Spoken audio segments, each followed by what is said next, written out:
오늘은 여행을 다니러 가셨다가 돌아오신 분들 뵈니까 참 반갑습니다. 그리고 또 아프셨다가 이렇게 나오신 분들도 참 주님께 감사를 드립니다. 이 병환 중에 계신 교우들이 꽤 많이 아직도 있으신데 주님의 치유의 손길이 함께 하시도록 위해서 우리 많이 기도했으면 좋겠습니다. 어제 아침에 신문 기사를 보았더니 현 세대는 이 테크놀로지는 하늘을 찌를 정도로 이 눈부신 발전이 있는데 그러면은 우리의 삶이 더욱 기쁘고 더욱 만족스럽고 더욱 편리하고 그래야 되겠는데 오히려 그 반대 이 사회적 현상이 일어나고 있다고 하는 기사를 읽었습니다. 모든 사람들이 어느 세대보다도 외로움을 참 많이 느끼면서 살고 있다. 주위에 사람이 없어서가 아니라 이 많은 사람들이 이 혼자가 된 삶이 더욱더 많이 늘어났다고 하는 거예요. 그래서 평소에도 우리가 많이 봅니다만은 어디에 가든지 어른이나 아이들이나 전부 다 자기 전화, 컴퓨터 이렇게 들여다보고 서로 이렇게 소통하는 그러한 모습들을 많이 참 아쉬워진 그런 세대에 우리가 살고 있습니다. 그래서 혼자, 혼밥, 혼술 이런 말들이 새로 나오기도 하고 그렇습니다. 그러면서 결국은 이 전통적으로 우리가 있었던 것이 이제는 많이 아쉬워진 것이 무엇이냐? 왜 그렇게 모든 것이 편리하고 사람도 많아졌고 할 일도 많아졌고 더 만족스러워 할 일이 많은데 왜 외로우냐? 가정의 붕괴라고 하는 겁니다. 이 가정이 우리가 옛날부터 어려서 알았던 그러한 모습과는 많이 변질됐거나 많이 붕괴된 이러한 모습에 우리가 살고 있다고 하는 겁니다. 오늘 말씀은 예수님의 첫 기적의 이야기입니다. 이 첫 기적이 한 가정에서 일어났음을 보게 될 때는 예수님께서 가정을 굉장히 귀중하게 생각하신다고 하는 것을 우리가 알 수 있습니다. 오늘 말씀이 예수님께서 베푸신 첫 기적이라고 그랬는데 그 바로 다음에 나오는 이야기가 무슨 얘기인가 하면 성전에 들어가셔서 성전의 모습에 벗어난 그런 모습들을 책망하면서 이 테이블을 뒤엎고 채찍을 들고 그러면서 성전을 정화한 그러한 장면이 나옵니다. 그러한 에피소드가 나옵니다. 그런데 그 전에 먼저 하신 일이 가정을 방문하여 가정을 정화하는, 가정의 기적을 베푸는, 가정의 기쁨을 다시 한번 레스토레이션 하시는 이러한 말씀을 오늘 우리가 접하게 됩니다. 이 달은 가정의 달이라고 그랬습니다. 지난주 두 주는 어린이 주일이 있었고 또 어머니 주일이 있었습니다. 우리가 부분적으로 이 가정의 중요성에 말씀을 나눴습니다마는 이 달이 가기 전에 오늘 한마디 더 이 가정의 중요성에 대해서 하나님께서 일러주시는 말씀을 언급하고 싶었습니다. 가정이 중요하기 때문에, 가정이 가장 중요하기 때문에 가정보다 더 중요한 것은 이 세상에 없기 때문에 그렇다고 하는 거죠. 오늘 우리 함께 말씀 나누는 가운데에 이 가정의 선물을 우리에게 주신 것에 대해서 주님께 감사하고 이 가정으로 말미암아 우리의 삶이 더욱더 기쁘고 만족한 삶이 될 수 있도록 새롭게 다짐해 보는 예배의 시간이 되기를 바랍니다.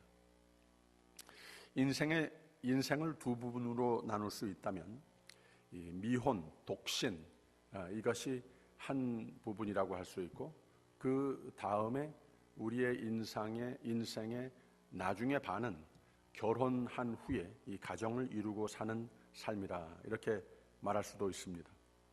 우리 결혼식을 올릴 때에 서약을 하게 하지 않습니까? 나는 당신을 나의 남편으로 나의 아내로 약속합니다. 나는 하나님 앞에서 당신을 사랑하며 많을 때나 적을 때나 기쁠 때나 슬플 때나 아플 때나 건강할 때나 일평생을 같이 하기로 약속합니다. 이렇게 서약을 합니다. 무엇을 약속을 하는 겁니까?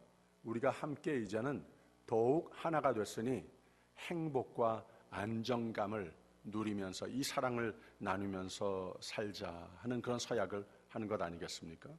그래서 우리는 행복과 안정감을 위하여 결혼을 한다, 가정을 이룬다, 이렇게 말을 해도 괜찮습니다.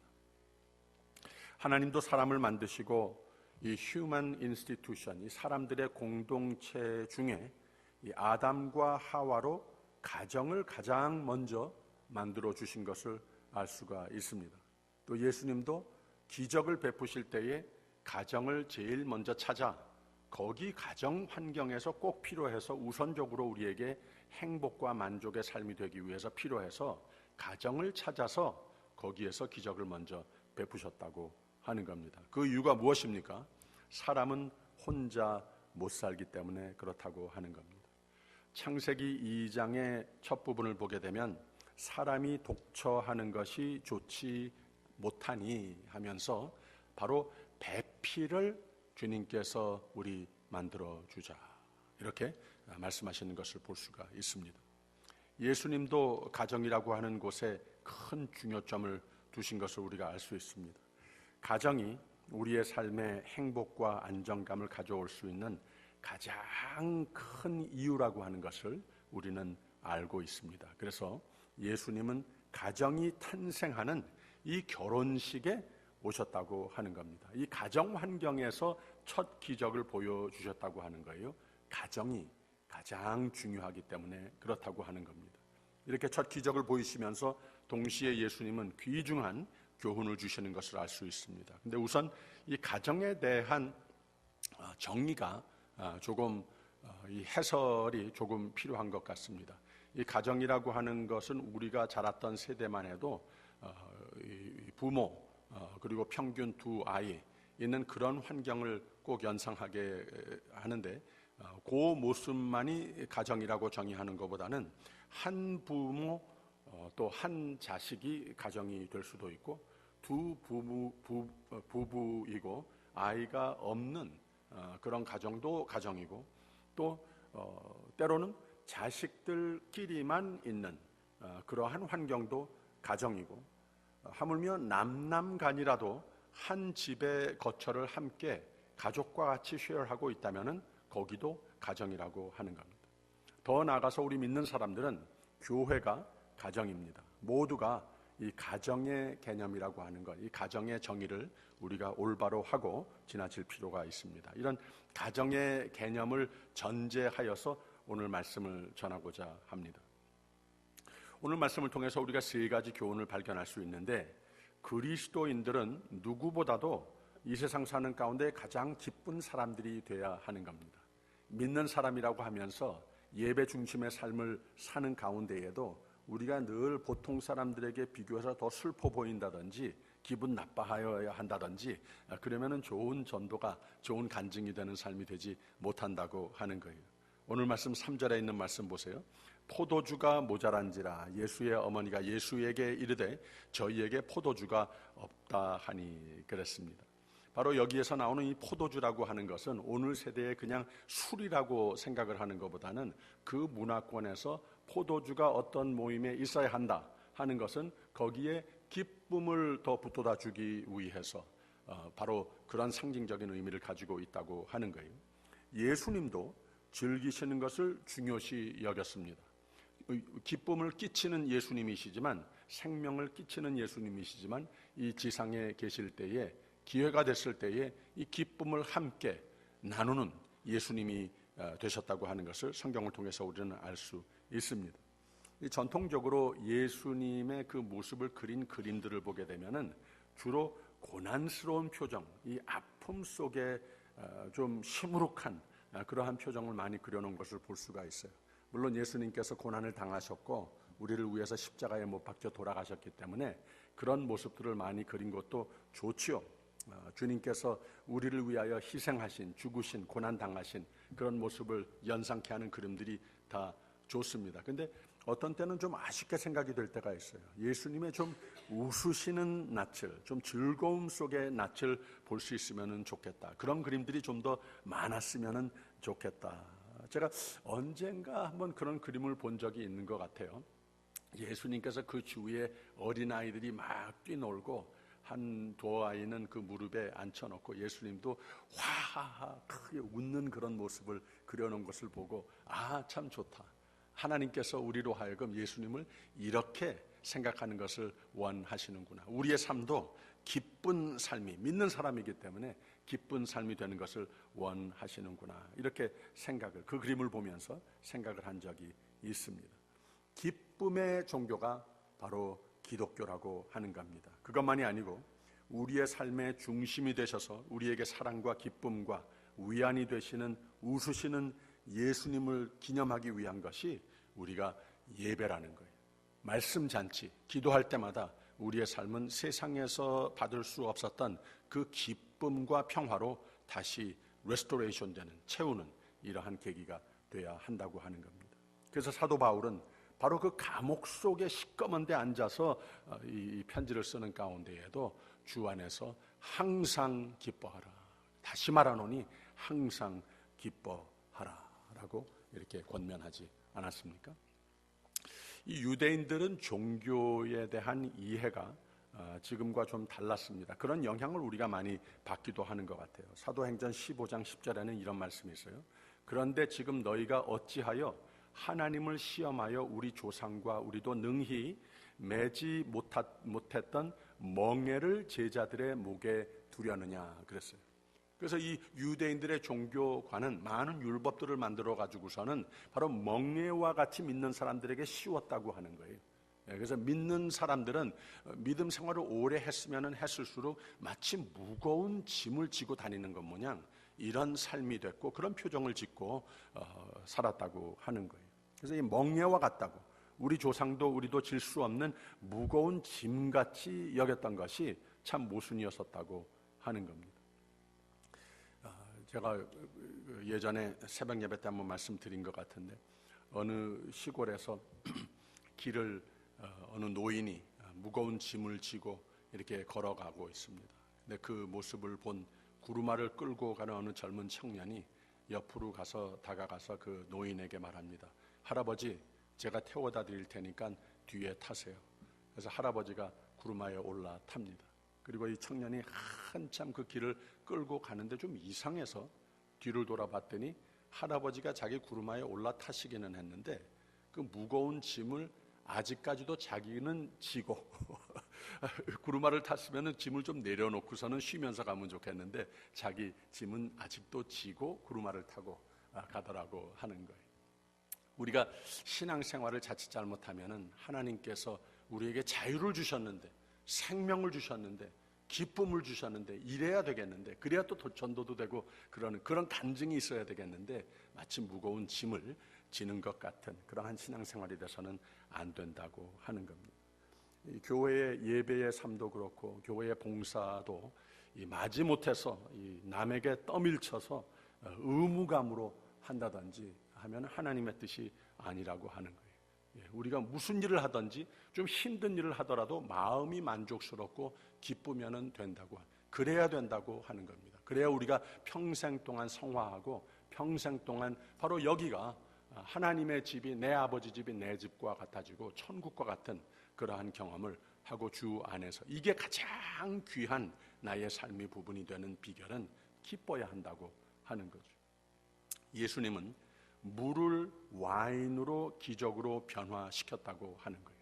우리의 삶이 참 시시하고 우리의 삶이 참 고달프고 우리의 삶이 외롭기도 하고, 그런데 우리가 주님을 만나고 주님을 모시고 사는 그 삶이 기뻐야 한다고 하는 메시지를 오늘 말씀을 통해서 우리에게 주고 있습니다. 예수님을 모시고 사는 삶은 기쁨의 삶이 되는 겁니다. 믿음 생활의 길이 평탄하지 못할, 우리의 사는 삶이 평탄하지 못한 가운데에도 예수를 믿기 때문에 우리의 삶이 더욱더 평탄하고 더욱더 화평으로 가득 채우는 그런 삶이 돼야 한다고 하는 겁니다. 예수님은 어떤 예수님이고 우리에게 기쁨과 평화를 참 더욱 넘치도록 주시고자 하시는 주님이라고 하는 것을 우리가 깨닫고 오히려 감사로, 참 찬송으로 주님 앞에 더욱 나오는 모습이 되기를 바랍니다. 어떤 교인은 목사인 저에게 가끔 그렇게 물어보세요.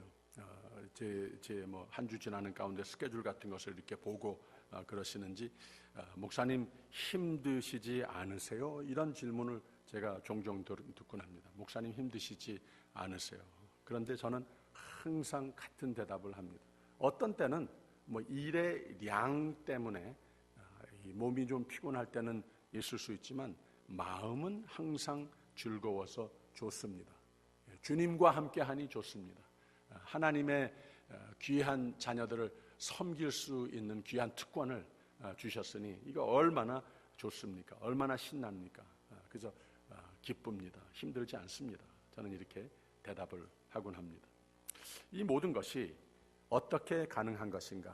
오늘 말씀을 보면 예수님을 모신 삶이 돼야 한다는 것을 일러주고 있고, 예수님 말씀 잘 믿고 순종하는 삶이 돼야 한다고 하는 것을 일러주고, 또 그 삶, 물이 와인으로 참 기쁨으로 나의 삶의 전부가 변하듯 그런 기쁨의 삶으로 주님께서 만들어 주신다고 하는 이런 메시지를 오늘 발견하고 있는 겁니다. 또 한 가지는 아까 말씀드린 대로 예수님은 이 첫 기적을 가정 환경에서 베푸심으로 이 삶의 기쁨과 만족과 풍성함을 가정 환경이라고 하는 것이 얼마나 중요한지 모릅니다. 이 세상에서 내 집보다 더 좋은 곳은 없다 그러면서, 그러나 우리 자신을 한번 진단해 볼 필요가 있습니다. 우리가 집 안에서도 살고 있고 또 집 바깥에서의 삶을 우리 모두는 살고 있습니다. 근데 집 바깥에서의 나 사는 모습하고 집 안에서의 태도하고 비교를 해본다면 아마 우리는 집 바깥에서보다도 집 안에 들어서서 훨씬 더 예의가 없고 서로에게 마구 대하기도 하고 더욱 욕심도 부리고 그러는 것을 느낄 수 있습니다. 그러나 우리가 다 가지고 있는 이 집의 가정에 대한 역설의 태도가 바로 이거라고 하는 말입니다. 그래서 가정이 기뻐야 하는데 이것을 종종 잃어버릴 때가 있습니다.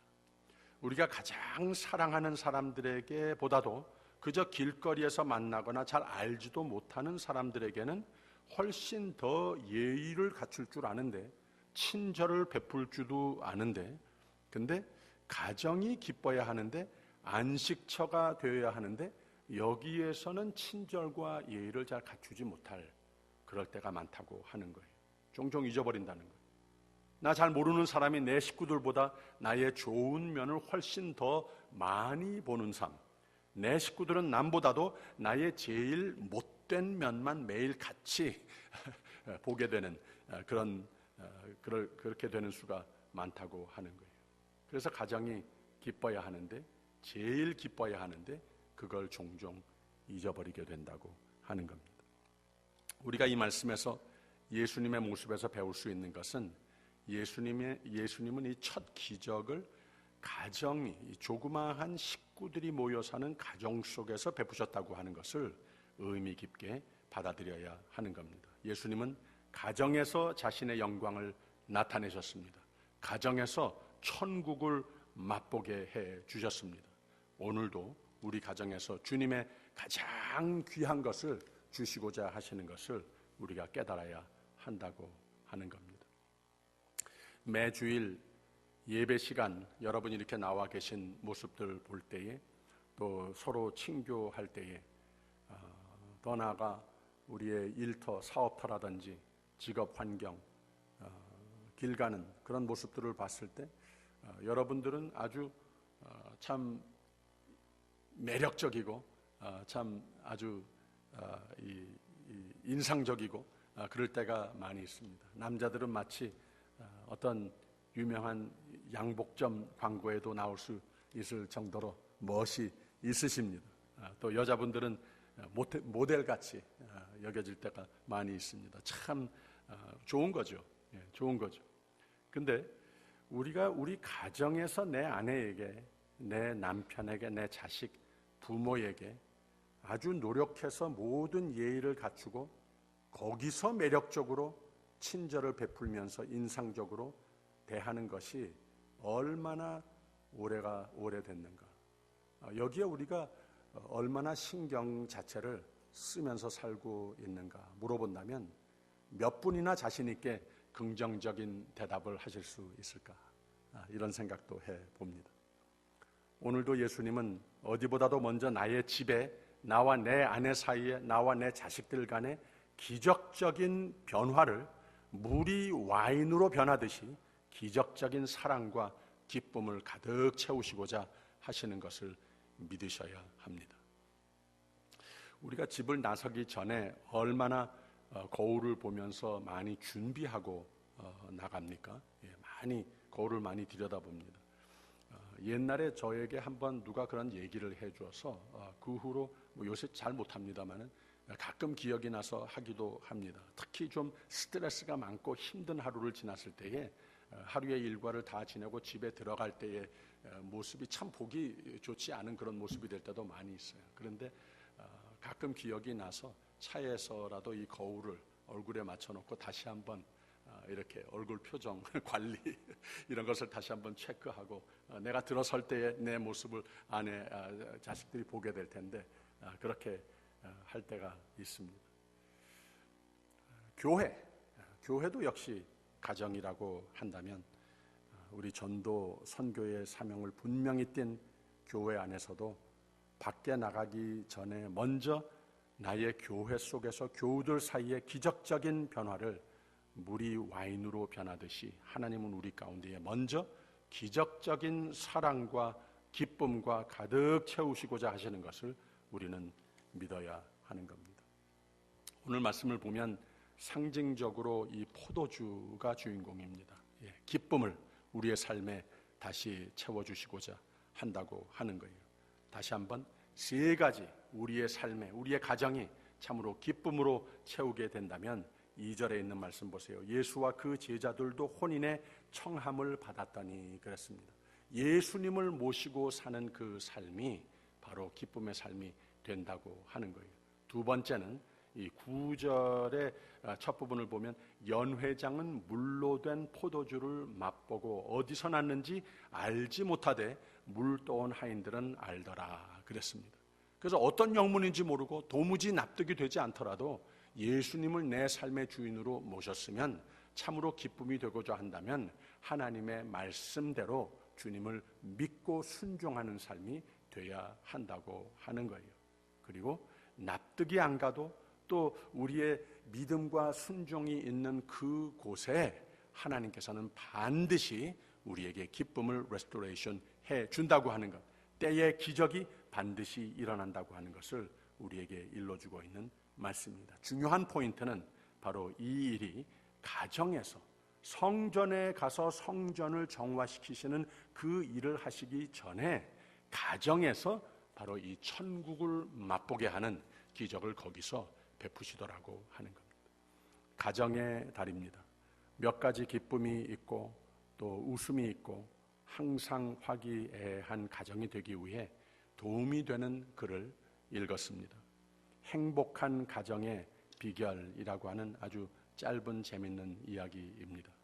어느 동네에 두 집이 이웃으로 살고 있었습니다.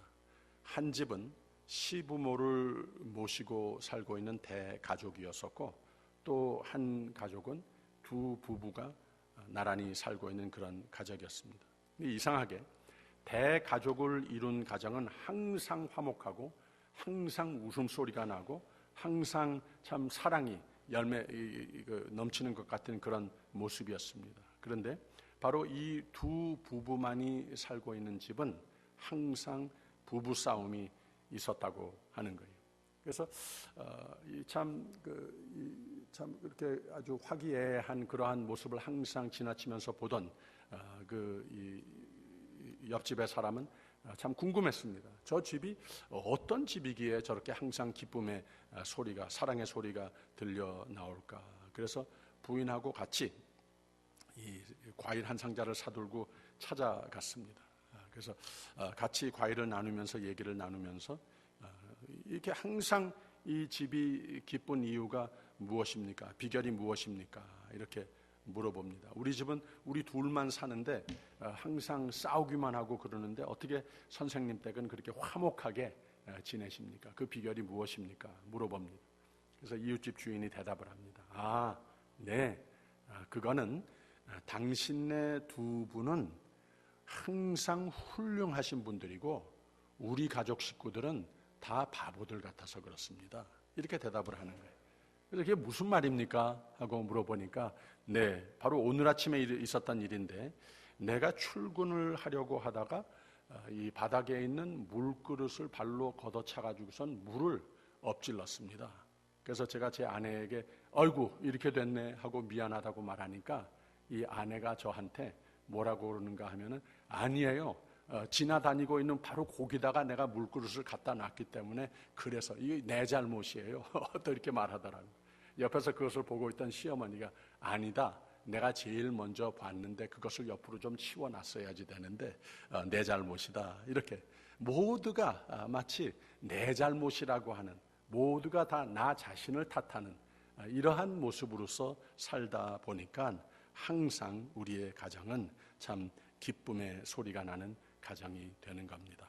이런 말을 하면서 그 젊은 부부는 이웃집의 그런 얘기를 듣고 참 크게 깨달아서 그 후로부터는 서로가 바보가 돼가면서 화목하게 지냈다 하는 그런 얘기가 있습니다. 어느 목사는 이런 말을 했어요. 가정은 institution of sinners라고 하는 말을 했어요. 이 가정이라고 하는 것은 죄인들이 모여있는 곳이다. 죄인의 이 공동체다. 가정이 기쁘지 못하는 이유는 서로 의인이 되어 주기를 바란다는 거예요. 그것이 보이지 않았을 때에 그것을 강요하고 그러다 보니까 기쁘지 못하다. 서로가 우리가 다 죄인이다 하면서 서로 덮어주고 서로 겸손하고 서로 보태주고 그러면 그 가정이 천국과 같이 되는 것이다. 이렇게 말했습니다. 예수님은 나는 의인을 위해 오지 않고 죄인을 구원하려 왔다. 예수님을 모시고 사는 가정이라면 바로 이러한 의식이 있어야 된다고 하는. 제가 가끔 가정 상담을 합니다. 벌써 수년 전에 어느 젊은 남자 집사가 저에게 상담을 요청해 왔습니다. 가정이 아주 힘든 가운데에 살고 있는 거예요. 그래서 그 가정에 대해서 얘기를 쭉 들었는데 아내 탓을 한참 들어놓고 그 다음에는 자녀가 둘 다 청년이 됐는데 아이들 탓을 한참 합니다. 어떤 때는 아내하고 자녀가 합세해가지고서는 이 아빠를 그렇게 힘들게 하는 그런 얘기들도 쭉 해줍니다. 얘기를 들어봤더니 정말 아내가 자식들이 아주 못됐더라고요. 그래서 제가 그 자녀들 또 아내, 부인 따로 만났어요. 좀 말해주려고. 좀 잘해야지 된다고 말해주려고. 근데 그 식구들을 만나봤더니 또 그들 나름대로 할 말들이 다 있는 거예요. 그런데도 전체적으로 종합을 해보았더니 이 아빠가 이 코너에 몰리고 이 아빠가 좀 피해자고 이런 것을 제가 느꼈어요. 그래서 제가 며칠 동안 참 기도를 하면서 어떻게 이 가정과 계속 상담을 해 주어야 되겠는가, 어떻게 이 가정에 다시 한번 평화와 사랑과 기쁨이 다시 리스토어 될 수 있겠는가, 이렇게 하다가 하나님께서 지혜 주신 것이 이런 생각이 들었어요. 이 아빠가 죽으면 되겠다, 이런 생각이 드는 거예요. 이 아빠가 피해자같이 자신도 그렇게 생각하고 그것도 얘기를 들으면은 그렇게 들리기는 하는데 그래도 이 아빠가 아직까지 무언가 할 수 있는 컨트롤은 아빠가 사실 강자이구나, 이런 생각이 드는 거예요. 그래서 아빠가 죽으면 되겠다 하고 그분을 다시 한번 불러서 얘기하면서 제가 그랬어요. 당신의 가정이 살 길이 있습니다. 그것은 당신이 죽으십시오. 이렇게 제가 권면을 했어요. 근데 그 분이 그걸 못하더라고요. 못하더라고요. 그래서 결국은 그 가정이 죽었습니다.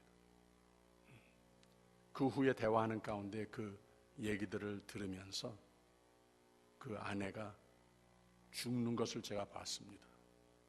그 두 청년이 된 아이들, 눈빛이 초롱초롱하고 미래가 정말로 그 앞에 다 펼쳐 있는 그 아이들, 죽는 것을 제가 보았습니다. 하나님은 천국을 지상에 만드시는 과정에서 가정을 제일 먼저 지으셨다고 그랬습니다. 가정은 천국과 같아야 합니다. 그래야 그 집 식구들은 천국이 있는 것을 믿습니다. 아니면 가정이 지옥 같으면 믿는 사람들도 천국의 소망이 점점 없어지고 맙니다. 멋진 가정이 되는 7가지 지혜라고 하는 글을 이현 목사라고 하는 사람이 적었습니다. 첫째, 나의 가정처럼 기쁨이 넘치는 가정은 없을 것이라는 만족을 간직하며 생활하십시오. 둘째, 가족끼리 만나면 항상 기뻐하고 쉬지 말고 기도하고 범사의 하나님께 가족 모두에게 감사하십시오. 셋째, 가족을 대할 때 항상 장점이라는 안경을 끼고 서로를 보십시오. 넷째, 하루에 한 가지씩 남편과 아내를 위해, 부모님을 위해, 자식을 위해 무엇을 내가 했나 생각해 보십시오. 그리고 그 다음 날은 더 잘하십시오. 다섯째, 매월 행복한 가정을 위해 해야 할 계획을 만들어 보십시오. 기도, 축하, 별식 등등. 여섯째, 한 달에 한 번 다른 가정을 위해 다른 가정을 초대하거나 또 초청을 받아서 그 다른 가정을 보면서 그 가정의 장점을 본받으십시오. 7번째, 하루를 마치며 부부간의 자녀와의 관계와 혹은 자녀끼리 잘못한 일은 꼭 해결하고 잠자리에 들어가십시오. 잠언 17장 처음 부분은 이런 말씀이 있습니다. 마른 떡 한 조각만 있고도 화목하는 것이 육선이 집에 가득하고 다투는 것보다 나으니라. 가정을 천국같이 만들기 위해 우리는 여러 가지 꿈을 가져봅니다. 돈이 가정을 천국으로 만들어주지 못합니다. 좋은 집이나 옷이, 좋은 음식이 가정을 천국으로 만들어주지 못합니다. 좋은 차 태우고 다녀도 천국은 모를 수 있습니다. 근데 믿음, 소망, 사랑, 화목이 있으면 그 가정은 천국입니다. 옛날 어떤 화가가 세상에 가장 아름다운 것을 찾아서 그것을 그림 그리기를 원해서 아침 일찍 집을 떠났습니다. 처음에 어느 목사를 만나서 세상에서 가장 아름다운 것이 무엇입니까? 그걸 좀 그리고 싶습니다. 목사가 대답을 합니다. 신앙입니다. 화가는 예배드리는 성도들의 얼굴을 보았습니다. 그러나 거기서 세상에 가장 아름다운 것을 발견하지 못했습니다. 그 다음에 결혼하기 위해 서 있는 신부를 보았습니다. 그 여자에게 세상에 가장 아름다운 것이 무엇입니까? 물어봤더니 사랑입니다. 그러나 거기서도 만족을 얻지 못했습니다. 전쟁터에서 돌아오는 군인을 마주쳤습니다. 평화가 제일 아름다운 것입니다. 라고 그 군인은 대답합니다. 그러나 거기서도 완전히 세상에 가장 아름다운 것이라고 내가 그림 그리고 싶은 만족은 얻지 못했습니다. 실망을 하고 집으로 돌아오게 됐습니다. 집에 들어서자 어린 자녀들이 아버지 하면서 두 팔로 목을 끼어안아 반겨줍니다. 아이들과 함께 방문을 열고 들어서니 아내가 따뜻한 웃음으로 또 그를 맞아줍니다. 그 후 한 식탁에 둘러앉아 손에 손을 잡고 기도하면서 이게 가장 세상에서 아름다운 것이구나. 그리고는 그날 저녁 가족 식구들이 한 식탁에 둘러 앉은 모습을 그림에 담고는 거기다가 제일 아름다운 것이라고 제목을 붙였답니다. 기도하겠습니다.